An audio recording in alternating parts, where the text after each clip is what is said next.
Olá! No programa de hoje nós vamos conversar com o cartunista Edra sobre o projeto Rabiscos Confinados.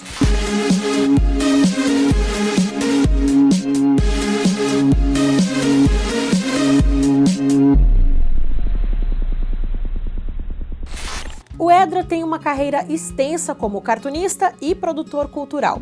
São iniciativas dele, por exemplo, o Salão do Humor e o Encontro de Carros Antigos. Por causa da pandemia, esses e outros projetos precisaram ser temporariamente suspensos. Mas, como vocês vão ver nessa entrevista, a criatividade dele também funciona em home office. E eu sempre faço eu sou daquela pessoa que eu faço um programa, eu agendo assim, as coisas que eu quero fazer e vou batalhando aquilo, uns dão, outros não dão, mas a gente vai tentando e a maioria sai e assim vai por diante, né? Quando então aconteceu esse inesperado aí, né? Esse inimigo invisível, temeroso, e a gente sem saber o que estava acontecendo, até onde ia, né? Aquela coisa, então deixa a gente totalmente impotente, né? Inseguro, e assim, não sabia quando ia terminar. Primeiro a quarentena de 15 dias, com 2 semanas. Aí depois começou a estipular meses, né? Abril, julho, foi pulando. Então naquela impossibilidade de fazer nada, na verdade, nem a sua produção de trabalho, como não fazer nada socialmente, nem visitar, nem ser visitado, aquilo começou a me dar uma agonia. E fui buscando recursos que todos nós, na maioria de nós, começou a buscar, que é um livro, um filme, uma música, né? Foi daí que veio o lance, né? A arte salva. Então, e justamente em tudo que se faz na vida, quando tem que se privar alguma coisa, certificar alguma coisa, a primeira coisa que sacrifica é a cultura. Ah, reduziu a verba, vamos cortar onde? Cultura.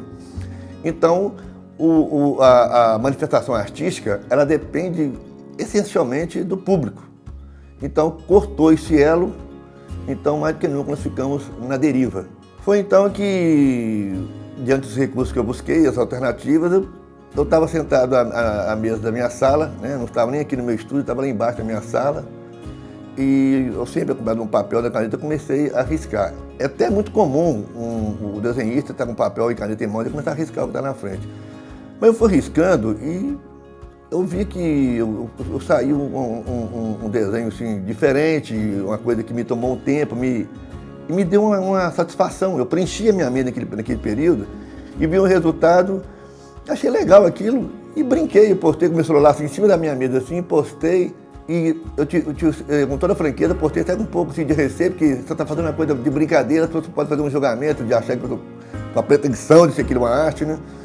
E as pessoas começaram a elogiar e tudo, sobretudo no meu outro perfil, que eu tenho mais amigos artistas, especialmente artistas, cartunistas, muitos artistas plásticos. Quando eu no 3º ou 4º desenho, os artistas plásticos estavam achando aquilo legal, né? E o mais interessante é o seguinte, eu comecei a pegar o papel que estava ao meu alcance, o boleto, o papel que estava sujo ali, pegava e ficava riscando e fui fazendo assim, os desenhos e foram saindo coisas inusitadas, aquilo foi me ajudando muito a preencher o meu vazio, aquela minha angústia e eu comecei a ter uma experiência totalmente nova de tudo que eu havia vivido nos meus 41 anos de profissão. Então ali eu estava com um papel comum, com a caneta esferográfica, a iluminação precária, né? Inclusive forçava muito as minhas vistas, né? Mas eu mantive o tempo todo, quando eu vi que estava sendo daquela forma, e foram surgindo desenhos bem interessantes e em certo momento eu externava o meu sentimento ali, às vezes com traços com uma certa ternura, leves, né, brandos, e às vezes um traço carregado que chegava quase que ferir o papel. Então eu senti nas pessoas que havia ali um leque de emoções, cada um tinha um tipo de interpretação. Alguns desenhos passavam angústia, pavor, ódio, tristeza, mas também estava alegria, esperança, fé. Então e outra coisa, eu fazia os desenhos sem nenhuma programação prévia nenhuma. Aquilo saía naturalmente, eu começava de um risco do nada, às vezes começava a ter uma formação de uma coisa que eu imaginava que ia ser aquela imagem, surgia uma outra totalmente diferente, ou às vezes até mesmo quando eu começava a formatar uma ideia, aqui da espontaneidade até eu querer programar alguma coisa, eu errava e o erro induzia a um outro desenho, né? E totalmente diferente da minha experiência, porque quando você vai fazer uma caricatura, você tem que estudar a fisionomia da pessoa, vai fazer a charge, você tem que abordar, ler bastante sobre o assunto, de que forma você vai colocar aquilo, que ângulo, qual a perspectiva, para poder a mensagem ficar... E ali não, ali foi surgindo.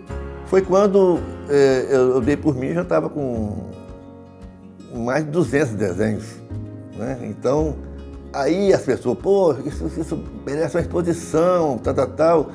E aquilo que era uma brincadeira, aquilo começou também, também comecei a empolgar, não, acho que realmente fazer primeiro uma pequena exposição disso aí.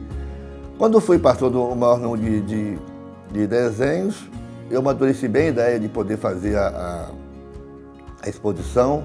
Eu tinha medo de perder a espontaneidade, mas não perdi. Eu sentava num papel, eu falei, eu acho que vai ser nada hoje. Eu sentava e saía. Eu até costumo brincar o seguinte, eu sou, como todo artista, muito vaidoso para negar a autoria desses desenhos, entendeu? Mas por alguma maneira eu achava que não era eu que estava fazendo aquilo, né? Existe na mediunidade a psicografia, que é do texto, né? O do desenho da arte plástica tem até um nome, mas é muito complicado, já tentei decorar e não consegui.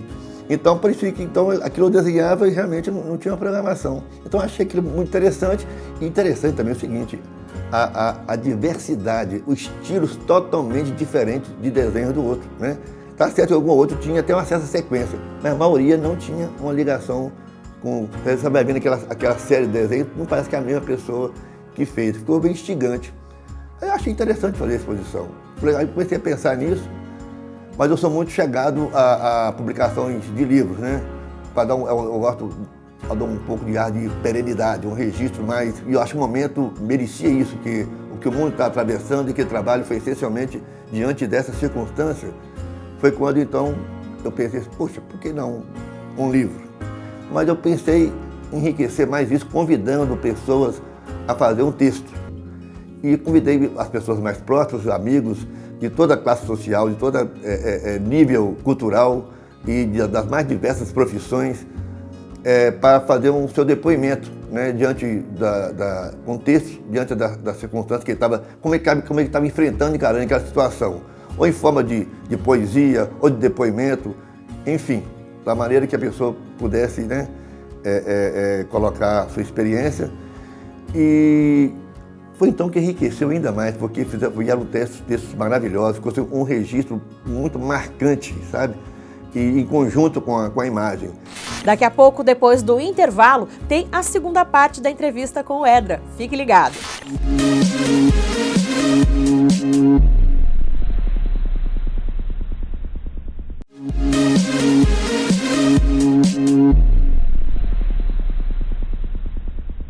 E estamos de volta com o Diversidade, hoje trazendo o cartunista Edra.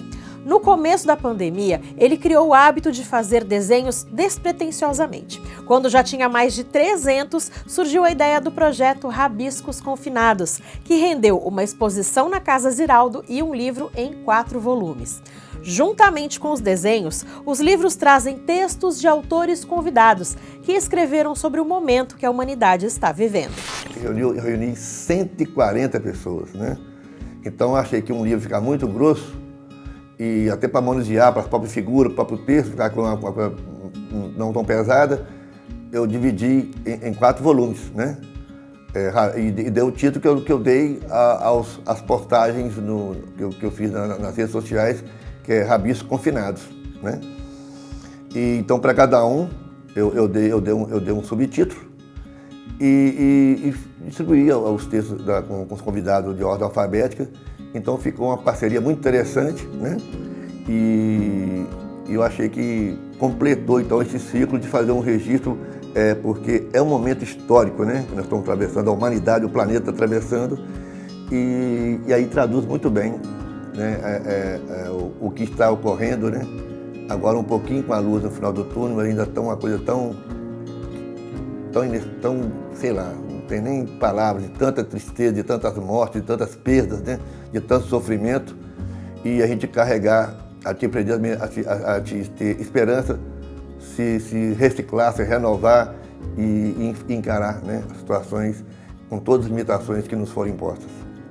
A pessoa escolheu o desenho, alguns inspiraram no desenho, mas a maioria foi uma coisa pessoal mesmo. E o desenho, outra coisa interessante é o seguinte, às vezes, depois de determinada produção, o desenho estava com um aspecto de tensão e tal, e aquele dia eu devia estar tranquilo. Às vezes eu fazia um desenho bem alegre, e naquele dia não estava até meio depressivo. Então começou a ter uma variante de reações do meu manifesto. Mas o texto foi basicamente, e eu achei isso muito rico, muito interessante, porque cada um mostrou a sua experiência pessoal, porque cada um tem uma forma de encarar uma circunstância, uma situação. E foi o mesmo problema, é um problema coletivo, uma situação coletiva para reações individuais. E cada um tem a sua forma, né? Então, por isso eu achei muito interessante e eu achei que foi revelado de forma muito rica, enriqueceu muito ao projeto, né? Que foram textos muito bacanas, tem textos maravilhosos e cada um, você se comove, você passou por uma situação e vê que outra passou por uma igual, ou passou por uma pior, ou encarou a situação da forma muito mais, às vezes, preparada, ou outro com muito mais altivez. Então, aí aquilo vai dando... Por isso que tem um subtítulo de algum volume que eu dei, que cada página era uma página de esperança. Porque a cada um estava traduzindo realmente, apesar da dor, do medo, nós tínhamos que manter a fé, nós temos que manter a fé e temos que manter a esperança. Aí depois de tudo estabelecido, eu comprei as molduras para os desenhos, aí fiquei até pouco tempo agora com 140 desenhos emoldurados aqui em casa, com os livros todos prontos, porque eu pensava, quando estava no finalzinho dos contatos com as pessoas, gente, daqui um mês nós estamos fazendo esse lançamento, nós vamos nos confraternizar, abraçar, né? Qual foi a nossa, né, decepção, que esticou muito mais, e viemos fazer agora, né? Fizemos a exposição na reabertura da Casa Geral de Cultura, obedecendo a segurança e limites que tinham que ser feitos, e lançamos o livro também, e foi, então assim, o livro já é histórico, eu já considero que é histórico pelo tema, né? E foi o primeiro evento cultural de forma física, presencial. E depois eu senti que todos eles ficaram maravilhados, ficaram felizes mesmo de estar participando do projeto, né? Isso foi quase com unanimidade, a maioria teve manifestaram comigo, né? Dessa alegria, de compartilhar, né, essa situação. Então isso também me enriqueceu muito, eu fiquei muito feliz que eu pude dividir isso com as pessoas, então achei uma coisa maravilhosa, né? E nesse isolamento, eu não podia deixar de citar também, né, que o rapazinho que está aqui, o pretinho comigo, foi o meu parceiro também dos momentos de isolamento social. Então, além de Deus, a minha família, o Gatinho também foi meu parceiro constante ali na minha atividade. Então é o seguinte, nós somos movidos ao sonho, né? Ao sonho, e o artista principalmente. Então eu tenho muitos projetos. Nossa Senhora, eu tenho muitos projetos. Que na verdade, por mais que você lute para realizar alguma coisa, você encontra muitos obstáculos. Então às vezes você podia realizar 3, 4, 5 situações, mas os obstáculos te reduzem a uma possibilidade só, te desgasta muitas vezes. Porque eu inclusive é o seguinte, se eu não, o projeto que eu me proponho a fazer, se eu não pegar no rabo e no chifre do boi, meu filho, não sai não, eu tenho que pegar e encarar mesmo. Então aquilo me consome muito. Às vezes eu tenho ideia para mais ideias, eu tenho ideia para mais projetos, mas às vezes um só me toma muito tempo, porque se eu não pegar intensamente, ele não sai. Então, às vezes, por que a pessoa consegue? Não é porque ele conseguiu, porque ele é um privilegiado, não. Porque você realmente é suor. Suor, sangue e a criatividade é a cerejazinha lá, né? Mas se você não batalhar bastante, o trabalho de arte realmente salva, mas o trabalho de quem faz a arte não é fácil. Só mesmo quem faz é que pode ter uma ideia do que acontece. Que tudo volte dentro da sua normalidade. Ainda mais que, graças a Deus, meus eventos são eventos tradicionais, né? O Encontro de Carros Antigos, que é um evento pioneiro aqui, vai para a 7ª edição. O Salão de Humor é a 16ª edição, né? Então, eu pretendo manter e colocar isso em prática, se Deus quiser. E sempre estou participando de eventos fora e, graças a Deus, lançando livros, né? Então, eu tenho... acho muito legal, por mais que a coisa está vindo digitalizada, a minha paixão pelo impresso, pelo papel, pelo livro, por folhear, ainda é muito grande. Quem quiser acompanhar o trabalho do Edra, é só seguir nas redes sociais. No Instagram, o endereço é @cartunistaedra. E o Diversidade fica por aqui. Um abraço e até a semana que vem.